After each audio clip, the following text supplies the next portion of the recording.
Do you like to do it at home? Do you like doing it on your own? Dirty. Let's roll.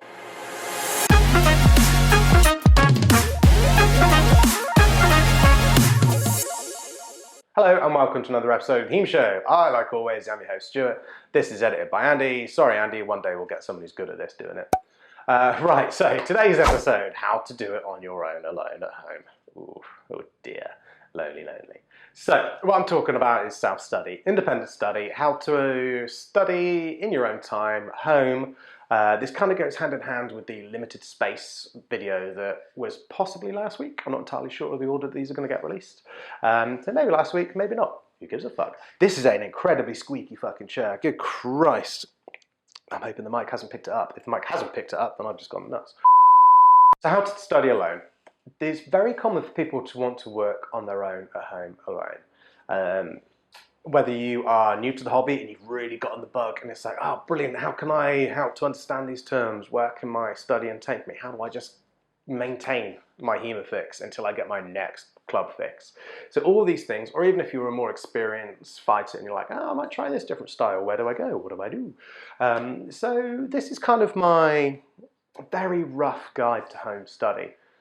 I kind of have a little bit of cognitive dissonance on this subject because I've got my own HEMA hat and then I have my coach's hat, and the two bump up against each other. My coach's hat simply says, fucking don't. It's as easy as that. It's incredibly hard as a coach to fix a fuck up rather than teach it properly from the start. So the coach inside me is going, well, no, that's what I'm for. That's my job. That's why you pay me. That's why you give me the money, so I can teach you exactly what you need to do. The coach in me is saying, if anything, practice what you've learned that week. Whereas the customer, the HEMA lover inside me, the fighter in me is going, oh, what can I do now? So here's kind of gelling up between the two worlds of how to study on your own in the first instance. This is kind of early to middling experience, but honestly, I know a lot of experienced guys that would benefit from this. So let's say you are at a point where you're really happy with what you're doing, loving HEMA, loving the club, getting on with the coach, doing really well, really motivated, and you want to just do a little bit more to tide you over until you get your next fix. What do you do? Well, first and foremost, actually talk to your bloody coach.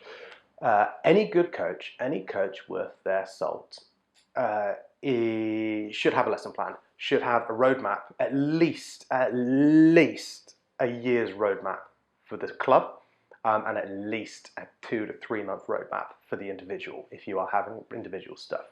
So talk to your coach. Nothing your coach is doing should be in a vacuum.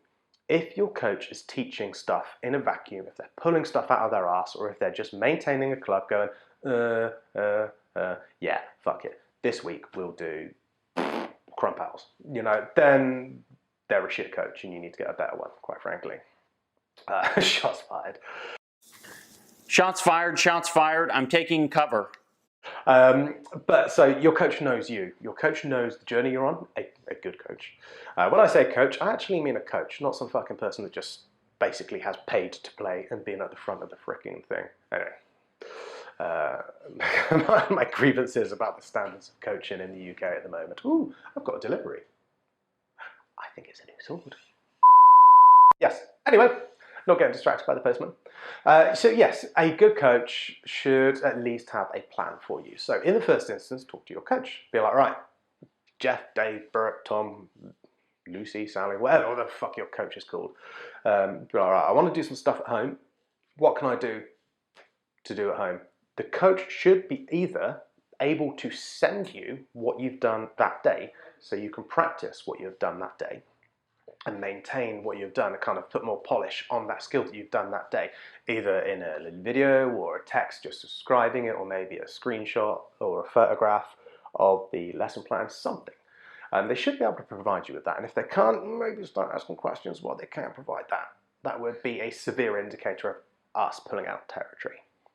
So, in the first instance, ask for that, because that should be readily available to you. You've received that. That's not IP theft or anything like that. You've received that bit of IP, that bit of tuition. You have a right to it written down in a format that you can practice at home. More often than not, a coach will be very excited that you're actually taking the initiative. So ask for that lesson. And then secondly, if that's not enough, if you want to push yourself, ask for something that will complement your current state. It might be a case that your coach has a route planned for you, for example. Let's say you're new to longsword, okay?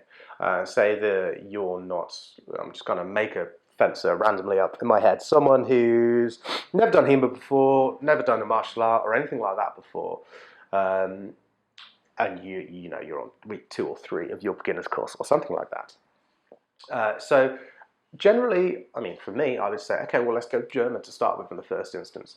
Lovely, well-defined positions, nice and blocky, shitting sirens. Had a whole week without them fuckers.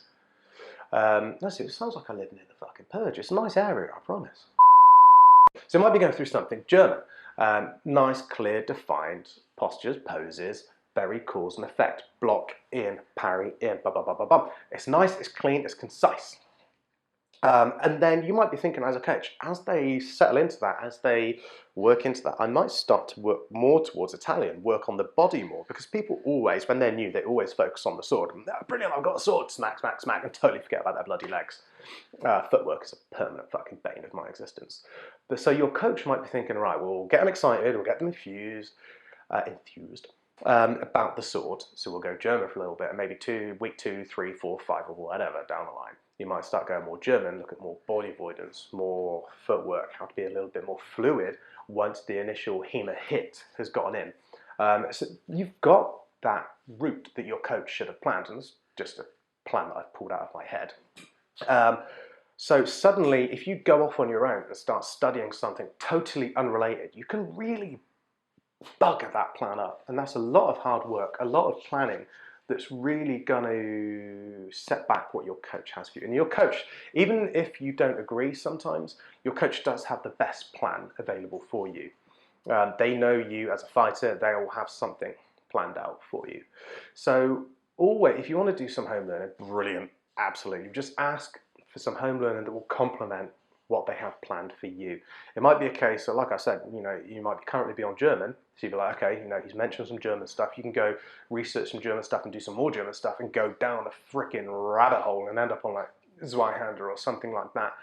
And it's just not going to be practical, and it's going to mess up your distance, it can mess up your footwork, it could lead to overcutting, thrusts are going to be shot to shit, and suddenly what you think you're doing well at home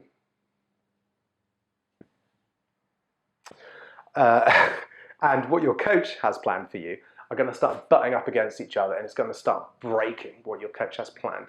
Whereas if you start, you know, if you go to your coach, you know, coach, mate, I'll do a little bit at home. What can I do? Your coach will be like, okay, cool, doesn't have a sword yet, maybe, or doesn't have a lot of room, maybe. Let's maybe do a little bit of footwork. Well, I've got Italian, I've got Fiore planned a little long down the line.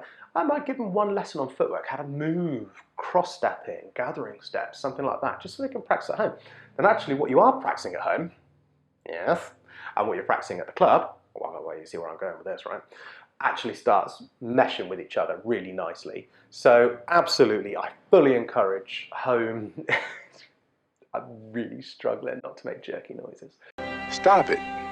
Get some help. I fully encourage home study, absolutely, I absolutely do, and it makes my tiny shriveled little black heart grow 2 sizes every time someone asks for something they can do at home. It really does. But as a coach, I just got to, even though I'm not there, I've got to just point them in the right direction. I've got to mentor them. I've got to coach them when I'm not there. So you need to give your coach an opportunity to give you the right thing to do at home, because it's very, very easy, especially in the early days, just to break a fencer. You can absolutely bugger them up massively by them doing the wrong thing. Oh, I heard a beep from the microphone then. I thought it had died. Fuck. Right, so you can really bugger up the progression of the fencer by them doing the wrong thing, or even doing the right thing but learning it wrong. So yeah, absolutely, home study is brilliant. I think realistically you always need home study. You're in your beginner's phase, in the intermediate phase, advanced phase. Okay, home study is essential, and generally this is kind of the way that it goes. Beginners, ask for the lesson that you've done that week. So let's say Monday is your HEMA day. Ask for the lesson that you do on Monday, So you do a lesson on Monday, ask for that lesson, or ask for Monday's lesson off your coach that you can practice throughout the week. And then next Monday comes along, so on, so forth, so forth, so forth. And then you'll find that you're in an intermediate stage, and that's when you go, okay, cool, I need a little bit more. What have you got planned for me? What can I learn of my own accord that will complement what you're doing? That's that next stage. So, you know, you may be on, I don't know, towel hoffer, working on some lovely binds, something, masterclass, anyway, doing something. And then your coach will be like, okay, cool, take this. This is going to work really well for what you're doing. Have a read, have a ganders, boom. Then that's when that kicks in. And then when you get to high level, independent study actually becomes one-to-one lessons. So your coach will be able to guide your independent learning. Just bloody talk to them first to make sure that you're doing the right thing. Make sense?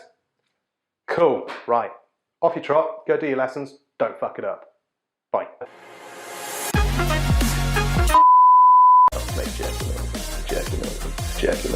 Jerky noises.